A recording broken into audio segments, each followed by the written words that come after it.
কিয় বেছিভাগ ছাত্ৰ বন্ধুৱে পঢ়ি থকাৰ সময়ছোৱাত ভাল এটা ৰিজাল্ট কৰাৰ পিছতো জীৱনৰ বাটত বিফল হোৱা দেখা যায় বা ছেটিছফাইড জীৱন এটা কটাব নোৱাৰে। আপুনি যদি ভালদৰে বিশ্লেষণ কৰি চায় তেতিয়া দেখিব যে আমি যিখন সমাজত সৰুৰে পৰা ডাঙৰ হ'লোঁ সেই সমাজখনৰ সৰহখিনি মানুহেই জীৱনৰ পথত ভাল আৰু সময়ৰ উপযোগী হোৱাকৈ সিদ্ধান্ত এটা লৈ কাম কৰিব নোৱাৰা ধৰণৰ মানুহ। সমালোচনা, পৰনিন্দা আৰু ঈৰ্ষাত জ্বলি থকা এখন সমাজ। ইয়াৰ কাৰণটো হৈছে তেওঁলোকেও সৰুৰে পৰা ভাল গাইডেন্স নাপালে।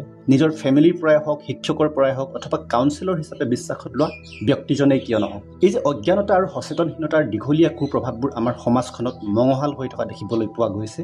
তাৰ পৰা আপুনি নিজকে সুৰক্ষিত কৰিবৰ বাবে আপুনি নিজেই নিজৰ বাবে এজন ভাল গাইডেন্স হ'ব লাগিব, উপযুক্ত গুৰু হ'ব লাগিব, উৎকৃষ্ট এজন পথ প্ৰদৰ্শক হ'ব লাগিব।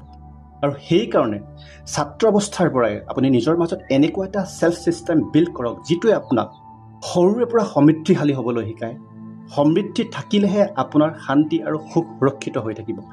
যাৰ জীৱনত সমৃদ্ধি নাই তেওঁৰ বাবে একোৱেই নাই। জীয়াই থাকিও তেওঁ এজন মৃত।